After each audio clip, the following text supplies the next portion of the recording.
No, I wasn't, but I got killed on Twitter for being one of them. I'm with you. I'm like feisty today.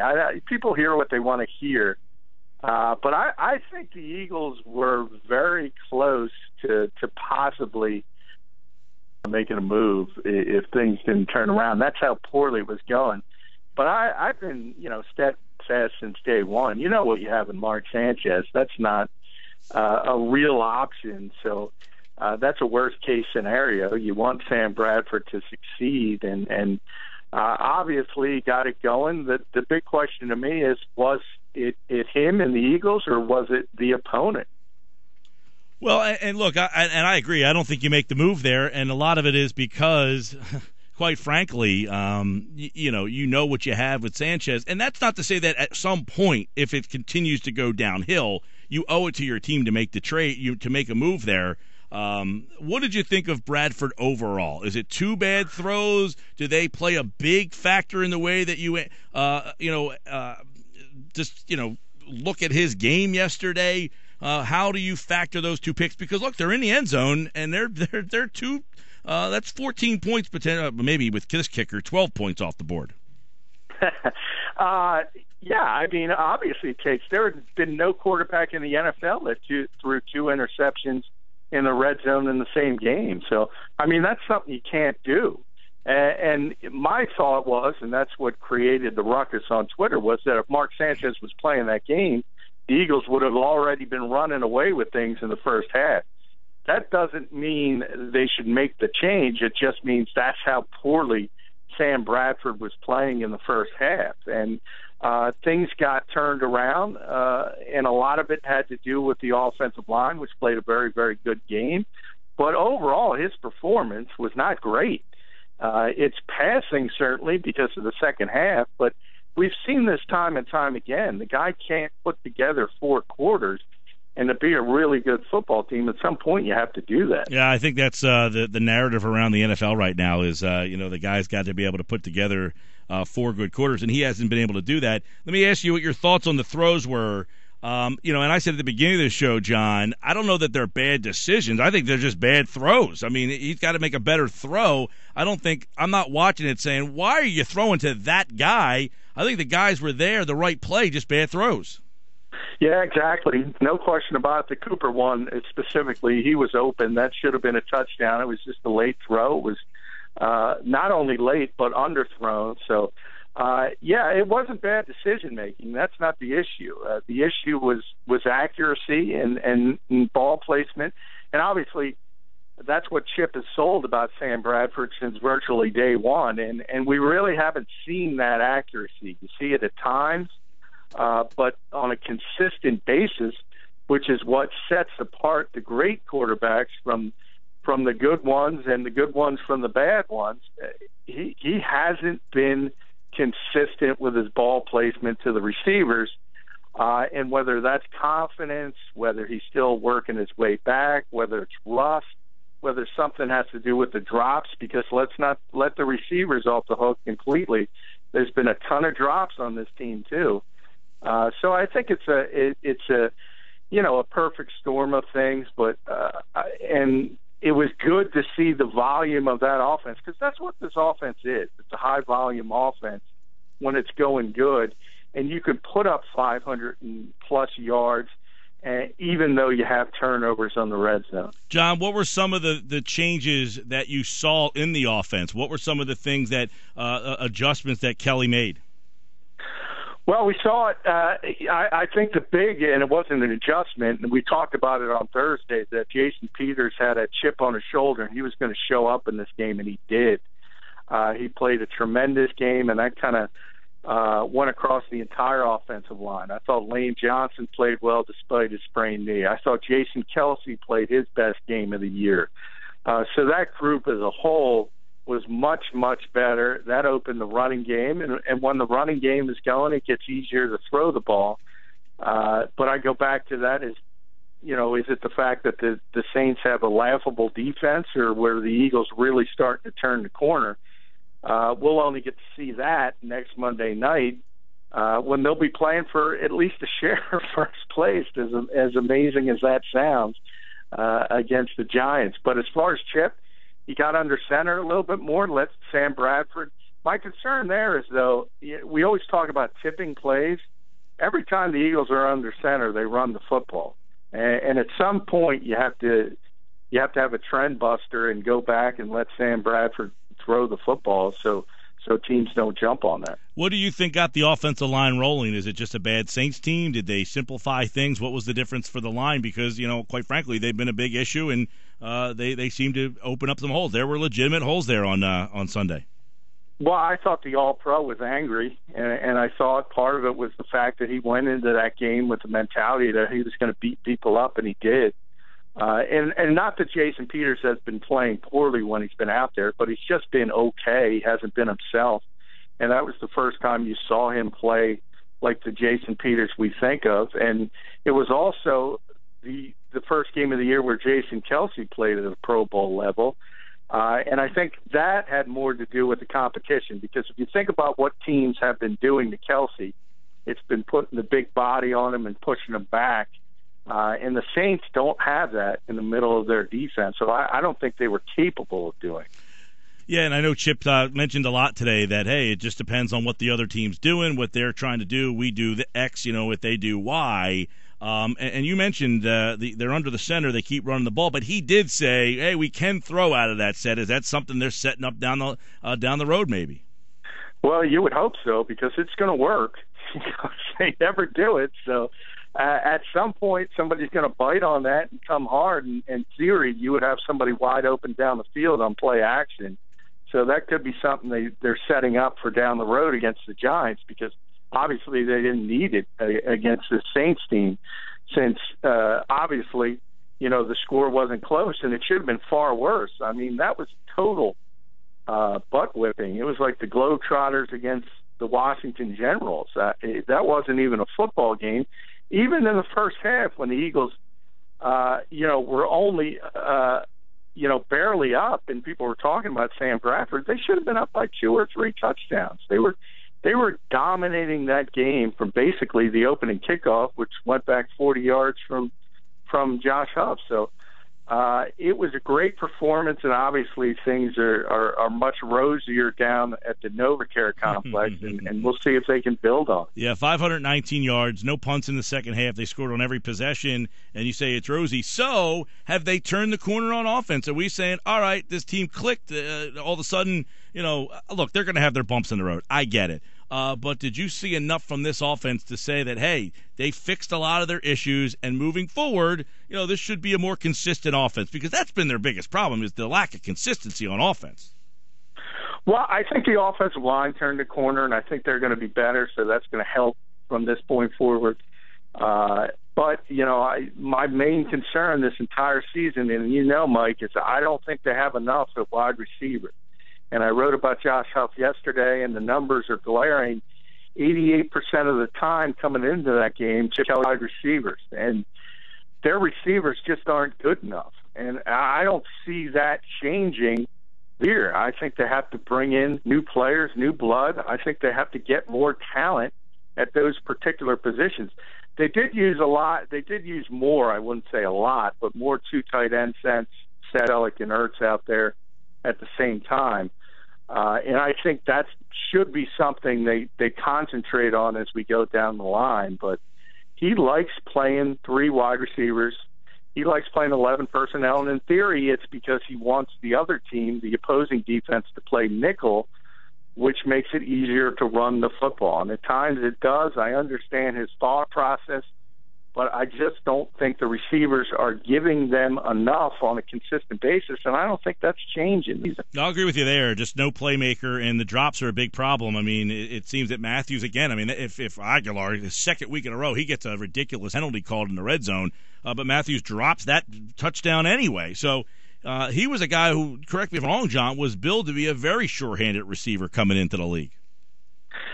Yeah, well, actually, his reputation at Vanderbilt was that he dropped the football too much, but he was a high-volume guy. All they had, he was basically similar to what it is here. He was the only guy they threw the football to at Vandy. So he would catch a ton of balls, but he would have the drops, and people kind of thought it was a concentration issue just because of the volume of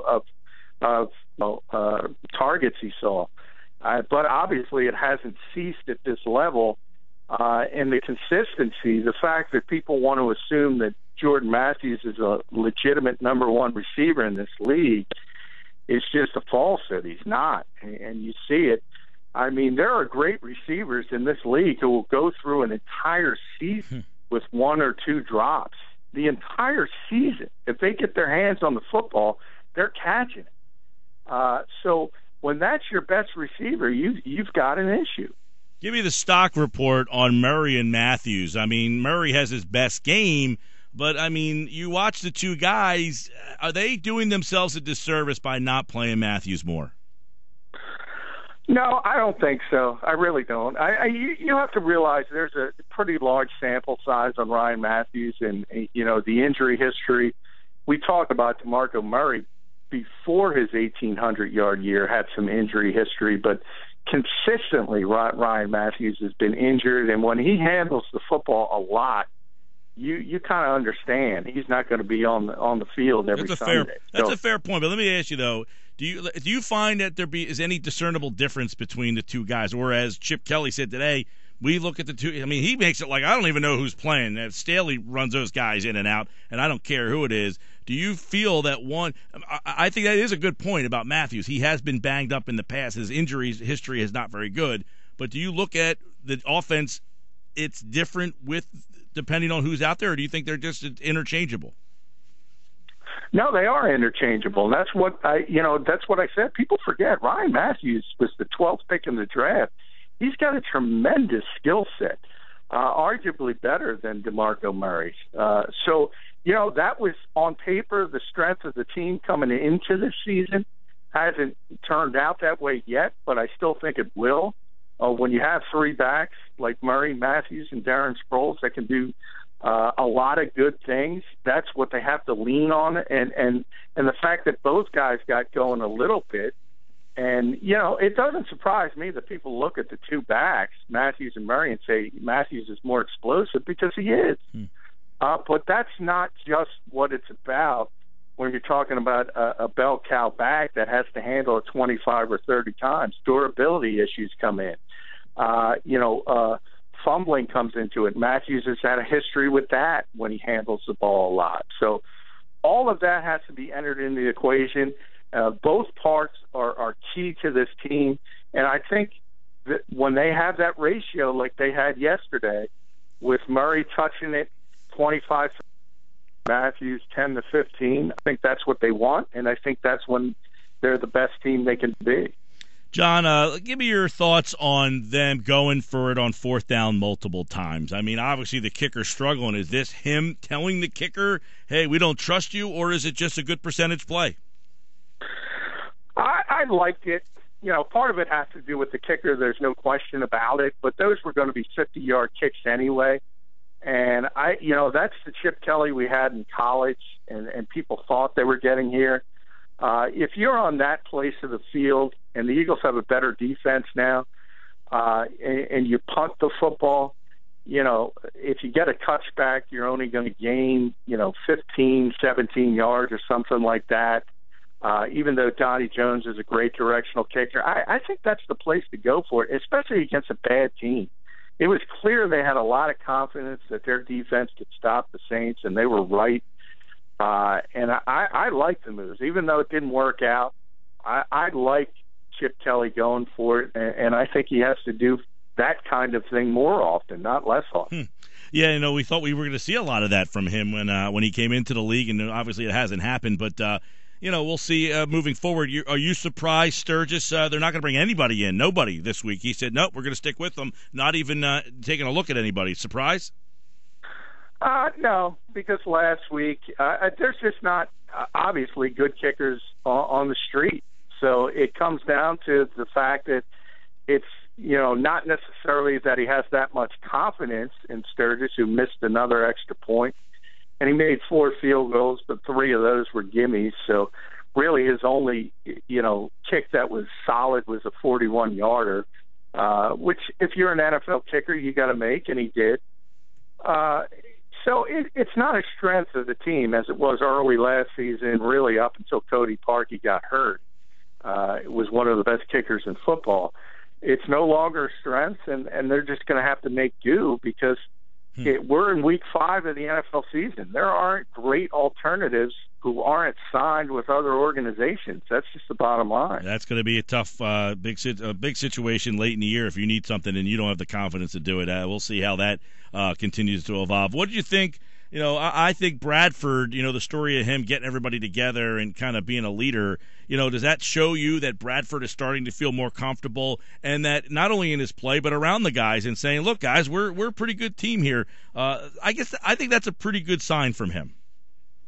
Yeah, I agree. I mean, by nature, that position demands leadership, so you have to be a leader. So anytime you see a guy, you see it all the time with Drew Brees, people get sick of his pregame talks he gives that they always seem to have the camera in the huddle because, TV loves it. But that's part of being a quarterback in the NFL. You're the leader of your particular team, and guys have to follow you. That's just you can call it fair, you can call it unfair.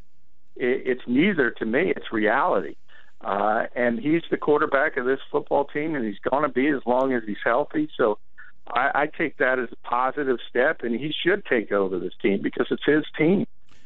John McMullen, of course, 97.3 ESPN.com. He's got plenty more on yesterday's game, and you were there yesterday. Obviously a different mood in the locker room, but was it a business-like mood in the locker room? Was it, hey, we expected to win this game, and now that we've got it, it's time to start getting on a roll here? No, I mean, there's no question that there was some weight off the shoulders. So it was more than just they expected to win that game. There's no question about that. So they were happy about the performance, particularly in the second half. But there was a sigh of relief because no matter what you say about that first half and about how many points were left on the field, the bottom line was the Saints were still in the game and could have won this football game, especially if Drew Brees gets hot. And it's not like that hasn't happened before. So there was a sigh of relief because 1-4, even in the bad division, probably would have been a death sentence. And the fact that they were able to ring up 519 yards or whatever it ended up to be, brings a little smile to Chip Kelly's face. And that's what this team has to be. It has to be high-volume offense. And that's why I love the fourth down plays, because to do that, you have to go for it on plays like that and say, you know what, I don't care if you go down and score, so what? We're going to get the football back and score. And that's what that old greatest show on turf, that's what those Rams teams used to do. They didn't care about turning the football over. They constantly pushed the pace and pushed the football down the field, and I think that's what the Eagles have to be if they want to play this system that Chip Kelly had. Well, and it takes some time to build into this system, and obviously the line was not where you want it to be. They got new pieces at running back. They got a new quarterback. They've got new wide receivers. I think you have to expect it taking. I think we were very selfish to think that this was going to click in week 1 and then be hitting on all cylinders by this time of the year. It's taken a little bit of a time, but much like the year when they were quote unquote the dream team.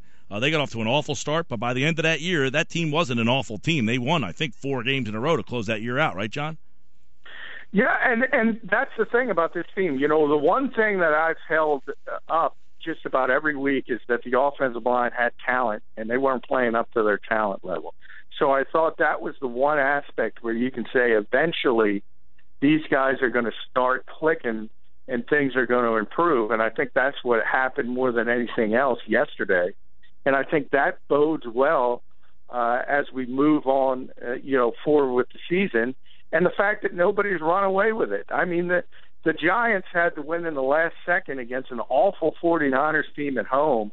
The Eagles are right in the mix of things in that division, and that's pretty shocking. Hey, your thoughts? A lot of people think Dez Bryant comes back for that game against Philly after the bye. Your thoughts? I don't think so. I mean, they're injecting stem cells, and that stuff is not proven, the efficacy of that. So to me, it's desperation. They understand what's going on there. I mean, that team would be running away with this division if Tony Romo was healthy and Dez was healthy. And they can't win a football game. And not only can't they win one, they can't stay close with Brandon Whedon. I think there's no question they're going to move to Matt Castle after their bye. And they'll be a little bit better because he's a veteran guy that's not going to make a ton of mistakes. And if they play good defense and run the football, they'll have a chance. But Dez is not going to be there for a while, and Tony's not going to be there for a while, and it's an issue. Yeah, we'll keep our eye on that. As you mentioned, Dez Bryant today received a therapeutic injection to assist the healing of his broken right foot, and they're hoping to have him back. But let me ask you, even getting him back with that quarterback play, is that good enough? I mean, they gave up. Look, they're supposed to be better defensively. They haven't stopped anybody the last 3 weeks. Well, I mean, you take yesterday out of the equation because it's the Patriots, and they're going to put points up on everybody, and Tom Brady's playing at an unbelievable level. I think he's got 11 touchdowns, no interceptions. So I kind of take that out of it. And really, early in that game, you saw a little bit difference. They had Greg Hardy back and Rolando McClain, and they were better. But you kind of wear down when you know you have no chance, and I think that's what happened. Yeah, they couldn't move the football, and it's just human nature. You throw up your hands and say, well, we're not going to win this game. Let's go back and try again in the next one. And I think that's some of what happened yesterday. So they're going to get better defensively, and I think they'll get better with Matt Castle. I really do. But to win games, they're going to have to win, field goal games. This is not a team any longer that's going to beat bad teams by 2 touchdowns. Everything's going to be tooth and nail, and they're going to have to fight for any win they get. He's John McMullen. Go to 97.3 ESPN.com. Go to the trending bar and click on McMullen's Eagles coverage. He's got the quick hits after the game. A nice story on Josh Huff. Could he be a bigger part of this offense? I know Chip Kelly said that he is an exciting player. He talked about how he's extremely explosive today during the press conference. We'll have plenty more on this, the NFC East, and more tomorrow live at the Golden Nugget in Atlantic City, where you can see John and I live for 4 hours with more on this Week 5 of the NFL, including who's in and who's out. We'll see if there's any changes. This NFC East week will be a big one, John. We'll see you tomorrow. Hey, thanks, Mike.